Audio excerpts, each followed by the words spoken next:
네, 반갑습니다. 자, 오늘 이 시간에는 저희가 그 단면 1차 모멘트를 이용해서 도심의 포인트를 구하는데 어떤 연습 문제들을 가지고 와서 한번 풀어보자고 제가 말씀을 드렸었죠. 자, 들어가기 앞서서 저희가 이제 2강과 3강을 통해 가지고 이제 단면 1차 모멘트에 대해서 설명을 드렸었는데, 이번 시간에 한번 빠르게 요약 정리를 간편하게 진행을 하고, 그 다음에 바로 제가 여기 뒷장에 가져온 이 네 가지 단면에 대해서 바로 한번 도심 포인트를 한번 찾아보는 그런 시간을 좀 가져보도록 할게요. 저번에 어떻게 배웠는지 한번 해보면은, 우리는 단면 1차 모멘트를 구할 때 X축에서도 분명히 돌려야 되고 Y축에서도 돌려야 되기 때문에 단면 1차 모멘트를 G라고 표현을 한다면 X축에서 돌린 단면 1차 모멘트는 GX가 될 것이고, 이게 지금 초점이 안 잡히죠. gx라는 것은 인테그럴의 x축에서 떨어져 있는 모든 거리는 y 값이 되고, 그 y가 맥의 변수가 된다 했죠. y의 da로서 표현을 할 수 있다. 자, 이것을 이제 우리가 시그마가 들어간 수학적 기호와 식으로 우리가 표현을 한다면, 시그마의 a 곱하기 y. 자, 저번에 기억나실 텐데, 이렇게 사각형이 있고 이렇게 축이 x축과 y축이 존재한다면, 이런 조각들이 여기 있고 여기 있고 여기 있을 수도 있으니까 얘네들을 갖다가 DA라는 아주 미소의 그런 넓이를 가지고 있는 조그마한 사각형 조각들이라고 했을 때, X축을 기준으로 떨어져 있는 거리가 다 각각 다르다는 거죠. 얘가 Y3가 되겠죠.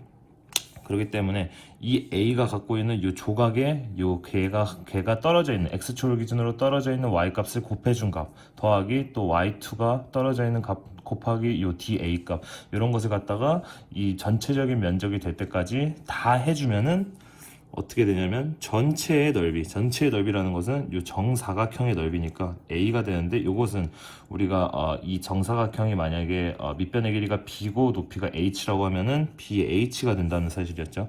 자, 이 시그마 A는 바로 이 BH를 의미하는 거예요. 그래서 시그마 A 곱하기에 이 Y의 평균값, Y가 지금 뭐 다양하게 존재하지만 결국에는 전체적인 넓이에다가 요 가운데 지점을 뚫고 가는 요 y의 바값을 곱해줌으로써 이런 1차 모멘트의 값과 같다는 사실을 우리가 알 수 있다. 그렇기 때문에 우리가 요 값을 구하고, 요 값은 당연히 알 수밖에 없으니까 요 값을 얘로 나눠주면 우리가 이 y바, 즉 도심이 존재하는 그 수직적인 y축에서 떨어져 있는, 얼만큼 떨어져 있는지 그 도심의 위치를 우리가 파악을 할 수 있다는 사실이었었죠. 자, 마찬가지로 우리가 y축에서도 단면 1차 모멘트를 구했었었는데, 다 똑같은데 이제 여기 y 대신에 x가 들어가면 되는 거죠. x의 da고, 이번에는 아래에서 위로 갔던 게 아니고 y축을 기준으로 오른쪽으로 떨어져 있는 모든 x에 대한 값을 곱해주면서 이런 이제 식을 형성을 시켜낼 수 있으니까 시그마 ax라고 표현이 됐고, 역시 전체적인 면적 a에다가 x바를 이렇게 곱해줌으로써 우리가 단면 1차 모멘트를 쉽게 찾아낼 수 있다라는 게 이제 뭐 간단한 기본 개념 정리입니다. 자, 요것만 가지고 우리가 이제 문제를 풀 수 있는데요. 그래서 이렇게 네 가지 이제 단면들을 가져와 봤는데, 사실 문제 하나하나 풀 때 시간이 상당히 적게 걸립니다. 왜냐면은 이제 우리가 뭐 다른 영상들도 분명히 보고 오신 분들도 계시겠지만, 뭐 이런 단면 1차 모멘트를 통해서 도심을 찾을 때 뭐 여러 가지 방법들이 있지만, 주로 사람들이 이제 테이블을 만들어서 거기에 숫자를 하나하나 이제 채워가면서 푸는 식으로 이제 많이 진행을 하거든요. 근데 제가 생각해도 아무래도 그런 쪽이 제일 좋은 것 같아요. 근데 제가 문제 들어가기 앞서서 잠깐의 그 약간의 팁을 좀 말씀을 드리고 싶은데, 저희가 저번에 했을 때 만약에 직각사각형이다 혹은 뭐 정사각형이다 상관없을 때, 얘에 대한 지금 도심의 위치가 이렇게 해가지고 요 포인트가 되고, 얘가 밑에가 B고 H였다고 하면은 요 거리가 2분의 H고 요 거리가 2분의 B인 현상이 나타났었잖아요. 그러니까 즉, 이 전체적인 H 값의 반값, 그리고 이 전체적인 B 값의 반값에 존재하는 그 포인트가 바로 우리는 도심일 것이다 라는 것을 저번에 수학적인 식을 통해서 제가 증명까지 하면서 구해냈었단 말이죠. 근데 이게 즉 무슨 말이냐면은, X축을 기준으로 우리가 도심축을 그려봤을 때 이 가운데 위치하게 딱 그려보니까 지금 위아래가 면적이 어떻습니까? 면적이 지금 대칭이 되는 상태라는 거죠. 그러니까 이 면적이 대칭이 되게끔 해주는 그 어떤 도심축이 위치하는 그곳에 분명히 센트로이드 포인트가 있을 것이다 라는 거죠. 역시 마찬가지로 Y축에서도 떨어져 있는 어떤 도심축을 그려보니까 이 포인트가 됐을 때 이 오른쪽에 있는 이 단면적과 왼쪽에 있는 단면적이 면적이 대칭을 이루기 때문에 그 대칭을 이루게끔 해주는 그 축 위치에 분명히 도심의 위치가 있다는 거죠. 그래서 이렇게 그려보니까 만나는 그 두 개의 도심 축이 만나는 그 포인트가 바로 여기기 때문에 우리가 저기가 그러면 진짜 도심이 되겠구나 라는 거였죠. 마찬가지로 방금 같은 이런 개념을 갖다가 이런 실제적인 단면, 합성 단면에다가 한번 저희가 이제 적용을 시켜보자는 거죠. 자, 예를 들어서 이런 T자 형광에 우리가 X축을 기준으로 뭐 도심축을 그려서 한번 생각을 해보니까 얘는 지금 어떻게 그어도 사실 얘를 지금 이 면적을 대칭의 어떤 그 포인트를 찾아낼 수가 없습니다. 그렇죠? 하지만 Y축은 어떨까요? 자, Y축으로 그려보니까 요 가운데 딱 위치하게 된다면은 요 가운데 도심축이 있다면은 이 왼쪽에 있는 넓이와 오른쪽에 있는 넓이가 둘 다 대칭이 된다는 사실을 알 수 있죠. 그러니까 우리는 이 X축에 떨어져 있는 그 도심의 위치는 정확하게 모르지만 이 Y축에 분명히 여기 이 선상에 자 Y축이 이렇게 떨어진다면 둘 다 대칭이 되는 상태가 나오니까 요 안에 분명히 도심의 위치가 있을 수 있다라는 것을 파악하고 가면은 좀 더 이해가 쉬울 수 있다. 좀 더 이제 문제를 풀기 좀 용이할 수 있다라는 거죠. 역시 마찬가지로 이번에는 Y축에서 그러니까 이런 Y축에 그런 어떤 도심축을 그려서 이 도형의 어떤 대칭점을 찾기에는 힘들 수도 있어요. 그렇죠? 하지만 X축을 기준으로 갖다가 이렇게 그려보니까 역시 가운데 위치가 된다면은 이 위의 단면적과 아래의 단면적이 대칭이 되기 때문에 도심의 위치가 분명히 여기에 있겠다라는 거죠. 자, 이런 앵글이라고 하는데 이런 앵글은 어떻냐면 자, 얘는 좀 웃겨요. 자, 이렇게 했어도 이렇게 이제 그려보면은 그 대칭이 되는 포인트를 찾을 수 없고 역시 이렇게 해도 대칭의 포인트를 찾을 수가 없는데 한번 우리가 이렇게 생각해 보니까 이렇게 되면은 얘가 이렇게 딱 접으면은 같이 이렇게 대칭이 된다는 사실을 알 수 있잖아요. 그러니까 요 선상 어딘가에 분명히 도심의 위치가 존재할 것이다라는 것을 이제 우리가 알고 갈 수 있다는 거죠. 자, 이런 이제 와이드 플랜지나 뭐 H 형광, 뭐 I 형광, 뭐 여러 가지 이름들이 있는데 얘 같은 경우는 사실 우리가 아까 제가 말한 단면 1차 모멘트를 통해서 도심을 찾을 필요가 없어요. 자, 왜 그러냐면 분명히 얘는 지금 Y축, 여기에 Y축 이런 도심축을 하나 그린다면은 이 축에 의해서 왼쪽 단면과 오른쪽 단면이 대칭이 되는 포인트를 우리가 찾을 수 있겠죠. 그러니까 이 안에 분명히 도심축이 있을 건데 역시 마찬가지로 X축에서도 그려보니까 가운데 위치했을 때 위에와 밑에가 대칭이 되는 그 순간을 우리가 찾아낼 수 있다는 거죠. 그러니까 여기도 알고 여기도 아니까 당연히 도심이 요 가운데 위치할 것이다 라는 것을 알 수 있다는 말입니다. 하지만 오늘은 이제 문제를 풀어보는 시간이기 때문에 한번 제가 아까 썼던 그런 수학적인 기호를 가지고 정말로 어떻게 풀어 나갈 것인가를 한번 이제 좀 빠르게 진행을 해보도록 할게요. 자, 그래서 요런 이제 합성 단면이 뭐냐면은 저번에 같이 그냥 일반적인 직각사각형 하나 혹은 뭐 정사각형 하나 이런 것이 아니고 요런 T자 형광이나 뭐 채널 같이 채널도 이제 이렇게 됐을 때 합성 단면의 의미가 뭐냐면은 얘를 끊어서 생각해 보자는 거죠. 그러니까 예를 들어서 이렇게 지금 T자가 존재한다고 하면은 얘를 이렇게 한번 이어 보자는 거예요. 그래서 얘를 1번이라고 우리가 색깔을 바꿔서 얘를 1번이라고 해보고 얘를 2번 이렇게 해서 우리가 두 가지 그 직각 사각형의 단면이 합성이 되어 있는 단면이다 해서 이제 합성 단면이구나 라고 이제 한번 봐보자 이겁니다. 자, 그러면 아까 제가 말한 것처럼 gx와 gy를 갖다가 이제 우리가 문제를 풀 수 있는데 표를 만드시는 게 가장 중요해요. 자, 표를 어떻게 만드냐면 우리 이번 시간에 gx에 대해서 한번 찾아볼 것이다 하고 gx를 딱 쓰시고 일단 첫 문제에 대해서만 제가 테이블을 조금 깔끔하게 그려보고 그 다음에는 그냥 테이블 없이 숫자만 적어가는 식으로 한번 해보겠습니다. 자, 처음에 gx에 대해서 구할 거다. 그 다음에 이 전체 어떤 요 1번과 2번이 가지고 있는 그런 단면적들 그리고 y 값이 우리가 필요하고 여기는 a 곱하기 y 값이다 라는 이런 이제 표를 한번 만들어 보자는 겁니다. 그래서 이제 표가 이렇게 될 것 같은데요. 여기가 이제 1번에 해당하는 A값과 Y값과 AY값을 여기다 적어줄 것이고 2번에, 자, 2번이라는 것은 얘죠. 2번에 해당하는 A값, Y값, AY값을 여기다 적어보자는 겁니다. 해볼게요. 자, GX라는 것은 요 X축을 기준으로 갖다가 계속 이렇게 떨어져 있는 어떤 도심축을 우리가 그려본다는 건데 일단 A라는 것은 면적이니까 자, 1번에 대한 면적은 12인치 곱하기 2인 직사각형의 아주 간단한 그런 단면이죠. 자, 제가 단위는 생략을 하겠지만 24에다가 인치의 제곱이 되겠죠. 어쨌든 단위는 생략을 하겠습니다. 그리고 2번에 대한 면적은 8에다가 2를 곱한 16이 되겠죠.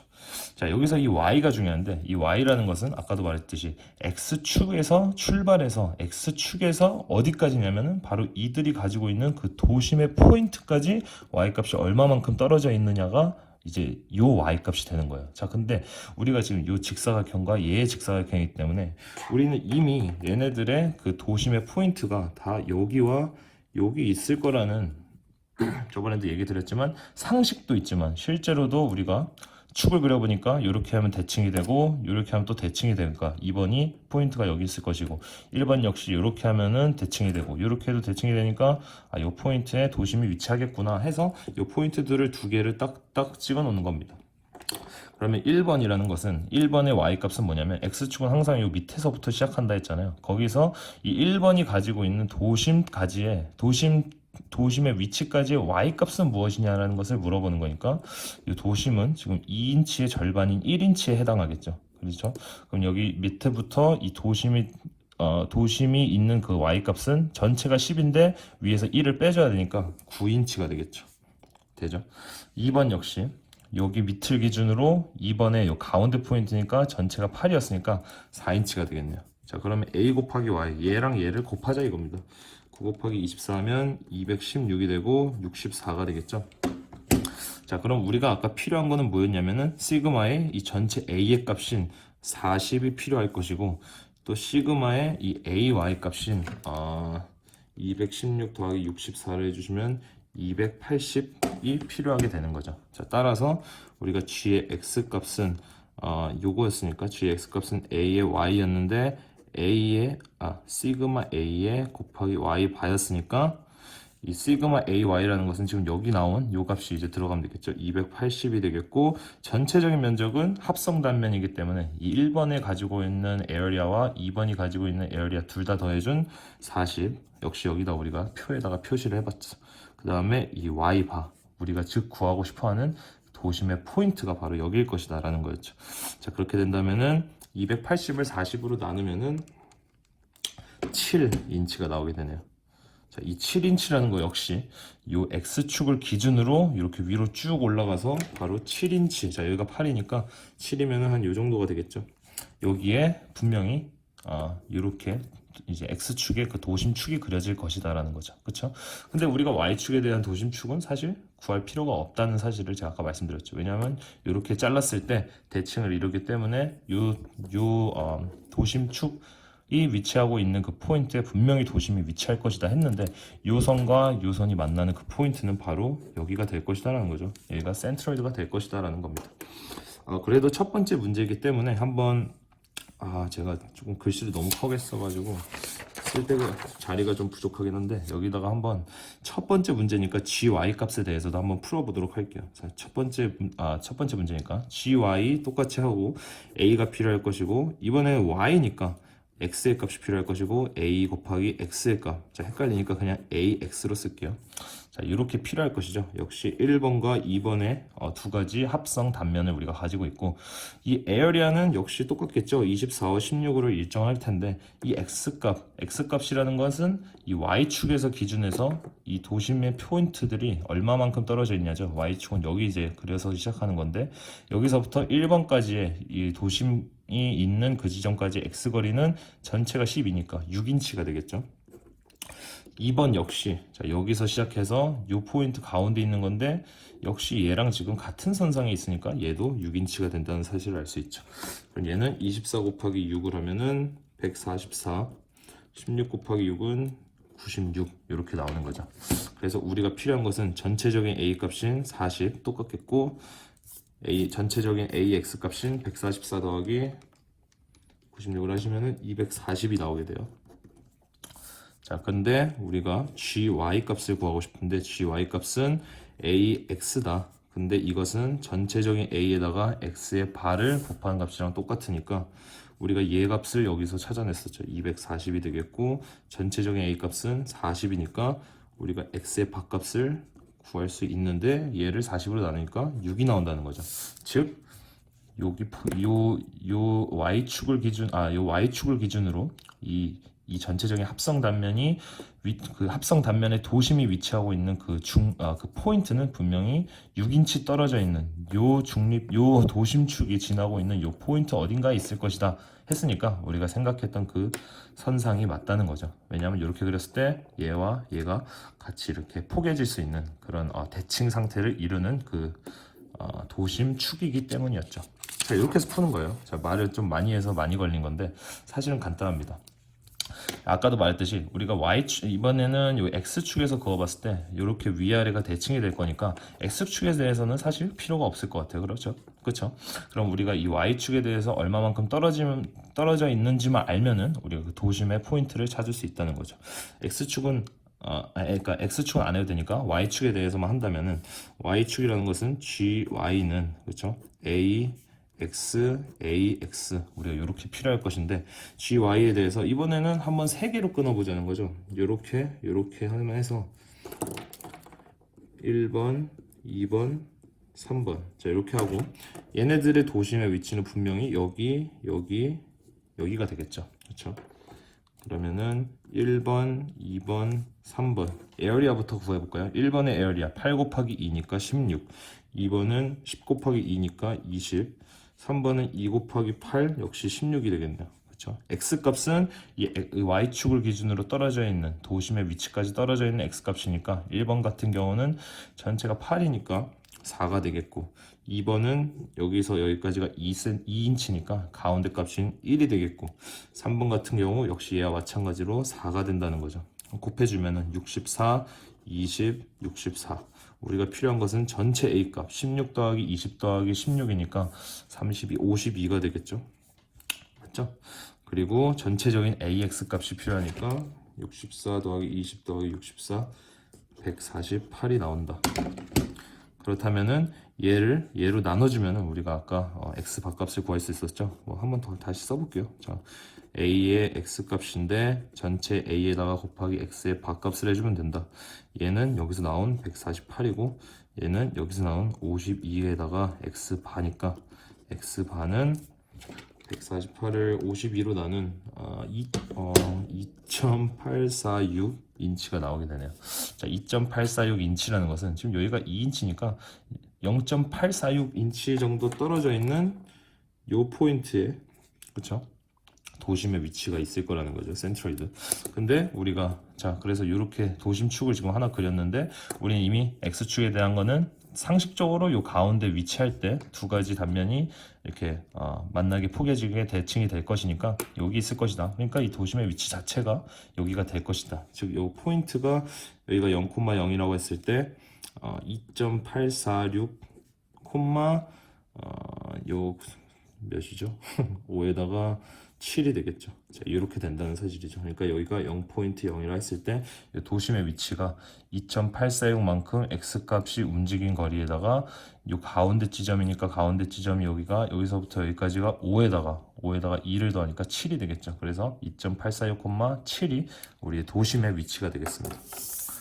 되게 간단한 문제죠, 사실. 자, 뭐 앵글 같은 경우는 이제 얘도 역시 똑같이 나누는 거예요. 자, 무조건 처음에 나누고 시작하는 겁니다. 1번, 2번. 근데 아까 제가 말했듯이 앵글은 X축과 Y축에 의해서 우리가 도심의 위치를 찾을 수 없기 때문에 얘는 두 개 다 해줘야 된다라는 거죠. GX부터 해볼까요? GX면은 A에 Y에 AY가 필요할 것이고 1번과 2번의 합성 단면을 가지고 있네요.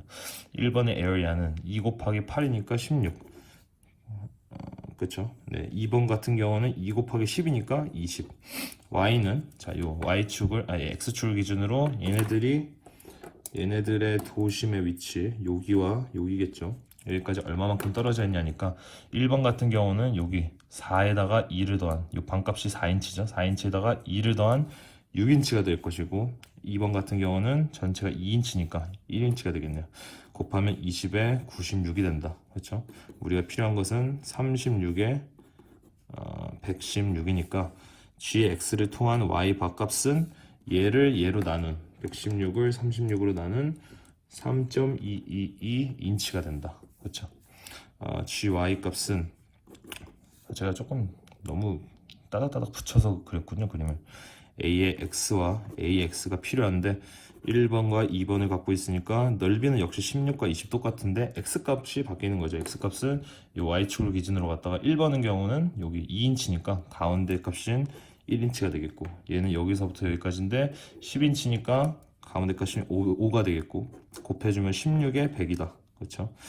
역시 36이고 116이네요. 아, 똑같네요. 그러면 x 바값은 3.222인치 똑같이 나오니까 여기가 이제 그 0,0이라고 한다면은 3.222, 3.222의 그 도심의 위치를 우리가 찾을 수 있다는 거죠. 즉 3.2 떨어지고 3.2 떨어졌으니까 뭐 한 대충 요 정도의 위치를 한다. 요게 이제 우리 그 센트로이드가 된다는 사실을 우리가 알 수 있습니다.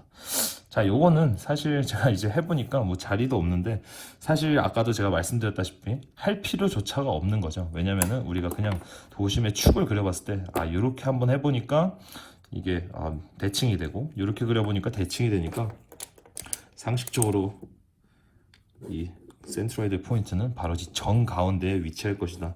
자, 여기가 0,0이라고 하면은 역시 여기가 14니까 가운데 값은 7, 위로는 여기가 10이니까 여기 반값이고 5인치에다가 또 역시 2를 더한 7이 되겠죠.